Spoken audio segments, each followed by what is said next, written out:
Baiklah, di sini saya memiliki satu skripsi yang berjudul Pengaruh Pemberian Air Rebusan Daun Salam Terhadap Kadar Asam Urat di Puskesmas Getengan Toraja, yang disusun oleh Immanuela, Ingrid, dan Liniati Rombe dari Sekolah Tinggi Ilmu Kesehatan Stella Maris, Makassar.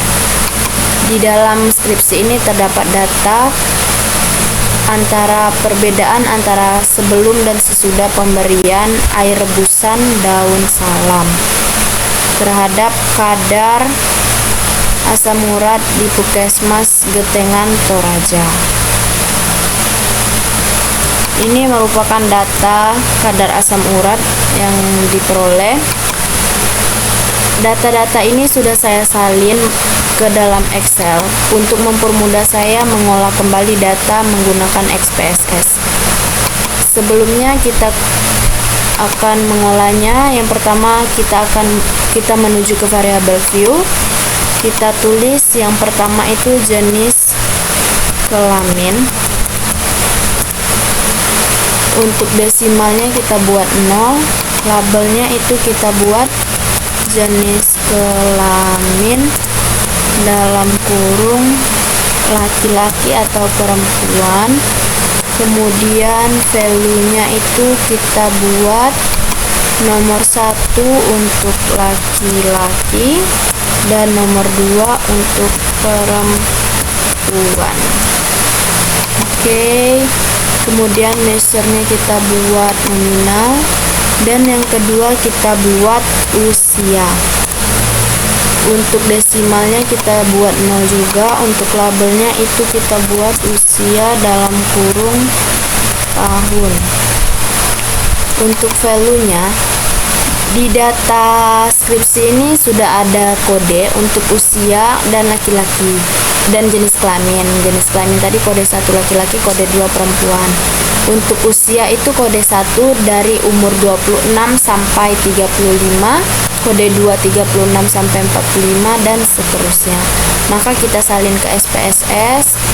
Untuk kode 1 tadi untuk umur 26 tahun sampai 35 tahun, kode 2 untuk 36 tahun sampai 45 tahun, kode 3 untuk 46 tahun sampai 55 tahun, kode 4 untuk usia 56 tahun sampai 65 tahun, dan kode 5 untuk usia lebih dari 65 tahun.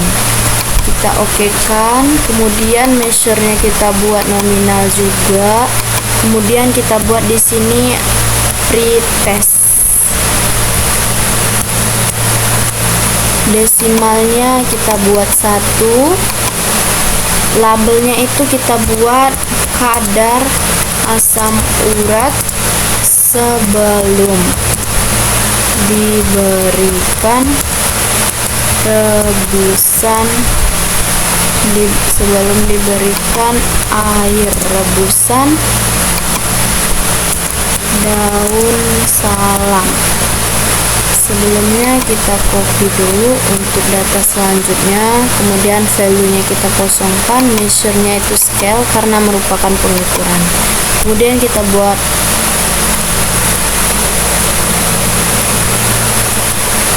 post test. Untuk desimalnya kita buat 1 juga. Untuk namanya kita buat kadar asam urat sesudah diberikan air rebusan daun salam. Untuk measure-nya kita buat scale juga. Kemudian kita ke data view.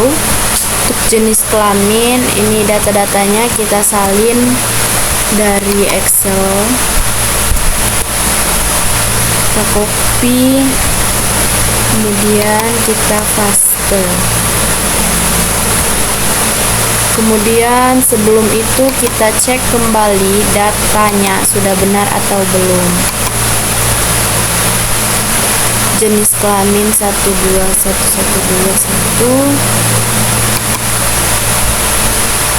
Untuk tes Sudah, datanya sudah benar. Kemudian kita lakukan yang pertama, deskripsi ini dilakukannya frekuensi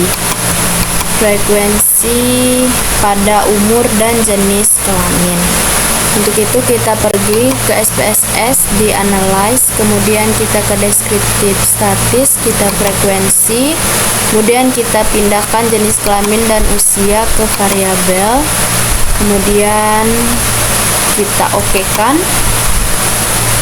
dan di sini keluar statistik untuk jenis kelamin itu jumlahnya ada 15, usia ada 15 juga, dimana yang berarti responden yang kita gunakan itu ada 15 orang. Untuk jenis frekuensi jenis kelaminnya itu laki-laki ada 5 orang, perempuan 10 orang.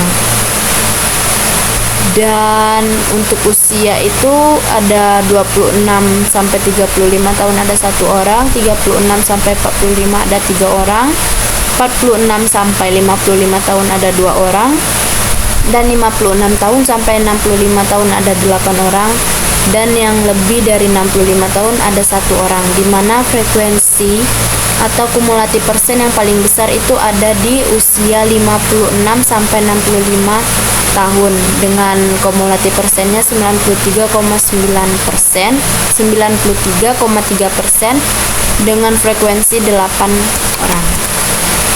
Kemudian data selanjutnya itu ada test of normality. Kita kembali ke SPSS. Untuk itu kita ke analyze, ke deskriptif statis, kemudian kita ke explore, kemudian kita pindahkan kadar asam urat sebelum dan sesudah ke dependent list. Kemudian kita pencet ke plots, ke normality plots, kita okekan. Kemudian di sini keluarlah datanya, data test of normality-nya, di mana kadar asam urat sebelum diberikan air rebusan daun salam itu nilai signifikannya 0,293, dan kadar asam urat sesudah diberikan air rebusan daun salam itu nilai signifikannya ada di 0,125, di mana nilai signifikan ini lebih besar dari 0,05, yang berarti H0-nya kita terima. Dan dapat diambil kesimpulan berarti karena H0-nya diterima itu berarti tidak ada penyimpangan antara data tersebut, dan dapat disimpulkan berarti data tersebut terdistribusi normal. Di sini nilai signifikannya kita ambil yang Shapiro-Wilk karena jumlah sampel yang kita gunakan itu kurang dari 50, dan jumlah sampel yang kita gunakan hanya 15 orang. Untuk selanjutnya itu kita lihat kembali, dan di data tadi dengan data yang deskripsi itu sama. Kemudian deskripsi ini ada tes statistik. Kita pergi ke analyze lagi, kita deskripsi statistik, kita ke frekuensi, kemudian kita klik statistik, kemudian kita klik mean, median, mode, sum, deviation, varian, range, minimum, maksimum, semuanya, lalu kita continue, lalu kita okekan. Oh, di sini jenis kelamin dan usianya kita pindahkan terlebih dahulu, kita masukkan kadar asam uratnya, variabel kita okekan. Kemudian di sini keluar jumlahnya ada 15, mean rata-ratanya itu ada 8,240 untuk sebelum diberikan, dan sesudah itu ada 6,573, di mana data yang dihasilkan dan data yang diperoleh ditampilkan dari skripsi itu sama, nilai sumnya 123,6, 98,6, Meannya untuk kadar pretest itu 8,240 sama. Dan kemudian di sini ada kadar pretest dan kadar posttest frekuensinya. Kita kembali lagi ke data, kemudian kita ke analyze, kita descriptive statis, kita ke frekuensi. Kemudian statistiknya ini tadi kita matikan dahulu.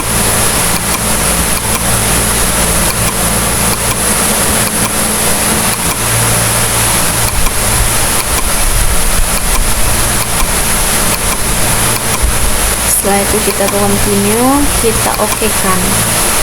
Kemudian di sini keluarlah hasilnya, di mana kadar sebelum diberikan air rebusan daun salam itu frekuensinya untuk 6,8 itu ada 2 orang, 6,9 ada 1 orang, 7,2 ada 1 orang, 7,4 ada 1 orang, 8,0 ada 2 orang, 8,1 ada 1 orang, 8,3 1 orang, 8,4 1 orang, 8,9 1 orang, 9,22 orang, 9,4 1 orang, dan 11,0 ada 1 orang. Di mana data yang kita peroleh itu sama dengan data yang ditampilkan di skripsi. Kemudian kadar posttest atau kadar sesudah diberikan rebusan daun salam, di mana datanya bisa kita lihat juga sama. Selanjutnya pada skripsi ditampilkan data Pierette sample test. Kita kembali ke data lagi, kemudian kita ke analyze, kita ke component, kita ke Pierette sample t-test. Kemudian kita masukkan kadar asam urat sesudah dan sebelum ke sebelah kanan. Kemudian kita okekan. Dan di sini keluar hasilnya. Untuk Pierette sampel statistiknya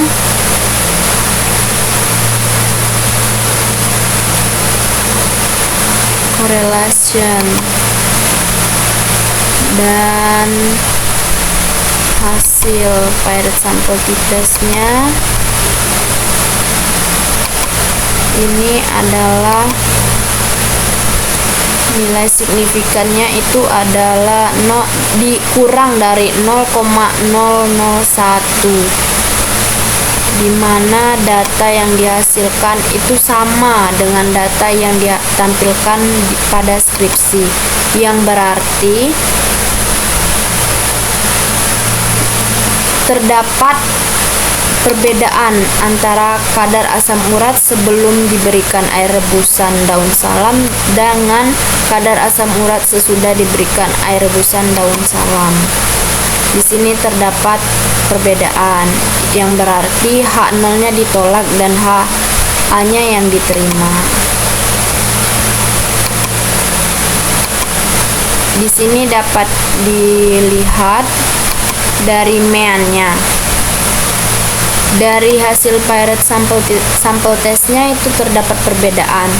Kemudian di sini kita bisa lihat dari rata-ratanya itu kadar asam urat sebelum diberikan air rebusan daun salam itu adalah 8,240, sedangkan kadar asam urat sesudah diberikan air daun salam itu rata-ratanya 6,573, di mana berarti perbedaannya itu terjadi penurunan, yang berarti air rebusan daun salam itu berefek menurunkan kadar asam urat pada puskesmas di Toraja. Sekian dari saya, terima kasih.